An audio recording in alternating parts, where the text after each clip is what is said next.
बौद्ध धर्मगुरु दलाई लामा ने अपना एक ऐसा डर साझा किया है जो अगर सच साबित हुआ तो ये बात भारत और चीन के संबंधों में नेहरू के वक्त से भी ज्यादा बुरे हालात बना सकता है। तिब्बती बौद्ध लोगों के लिए दलाई लामा किसी ईश्वर से कम नहीं है। इनमें लाखों बौद्ध तिब्बती लोगों की गहरी आस्था है, जिनकी एक आवाज इनके लाखों अनुयायियों के लिए किसी ईश्वरीय आदेश से कम नहीं मानी जाती। ऐसे में इन्होंने चीन को लेकर एक ऐसी संभावना जाहिर की है जिसके बूते वो तिब्बत के लाखों निर्वासित लोगों की आस्था को एक बार फिर से अपनी ओर खींच सकता है। दरअसल तिब्बत पर कब्जा करने के बाद चीन ने वहां रह रहे लाखों तिब्बती लोगों पर अत्याचार शुरू कर दिए थे, जिससे दलाई लामा समेत बड़ी संख्या में उनके अनुयायी भारत की शरण में आ गए थे।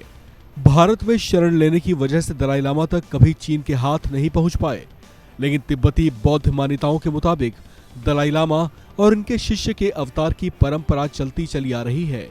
इस परंपरा के अनुसार दलाई लामा अपने जीवन के अंतिम वर्षों में ये संकेत दे जाते हैं कि वे फिर से कहां पर पुनर्जन्म लेने वाले हैं।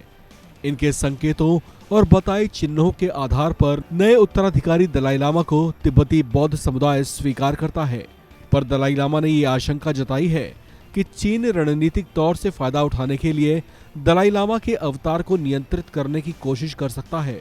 इस तरह से लाखों तिब्बती बौद्ध लोगों के सामने ये दुविधा पैदा हो सकती है कि वो चीन की ओर से घोषित दलाई लामा को माने या फिर दलाई लामा की ओर से घोषित अवतार में आस्था रखें। लिहाजा दलाई लामा ने अभी से सख्त अल्फाज में ये स्पष्ट कर दिया है कि तिब्बती बौद्ध अनुयायी चीन की ओर से घोषित अवतार को ना तो सम्मान करें और न ही उसके आदेशों और उपदेशों पर कोई ध्यान दें। इसके अलावा बात जहां तक दलाई लामा के पुनर्अवतार की है, तो इसे लेकर दलाई लामा ने कहा है कि उनका अगला अवतार भारत में हो सकता है। हालांकि ये अवतार कहां, कैसे और किन हालात में होगा, इसे लेकर अभी उन्होंने कोई संकेत नहीं दिए हैं। दरअसल चीन ने तिब्बत को कब्जाने के बाद ये कहना शुरू कर दिया था कि दलाई लामा और यहाँ की बौद्ध परंपरा उसका आंतरिक मामला है। साथ ही उसने ये भी कहा था कि दलाई लामा के अवतार और पुनर्जन्म की आस्थाओं का वो संरक्षण करता है। ऐसा बयान जारी कर उसने शायद तिब्बत के बौद्ध लोगों का ध्यान खींचने की कोशिश की थी। हालांकि वर्तमान दलाई लामा को वो अलगाववादी मानता है और कई बार उनके लिए असम्मानजनक बातें भी कह चुका है। लिहाजा वो माइंड गेम खेलने की कोशिश में है। वो जानता है कि अगर वो वर्तमान दलाई लामा के बाद चीन में उनके पुनर्जन्म की बात को साबित कर देता है तो वो तिब्बती बौद्धों की आस्था का केंद्र बिंदु भी बन सकता है। हालांकि उसकी इस संभावित चाल से पहले ही दलाई लामा ने अपने अनुयायियों को सचेत कर दिया है।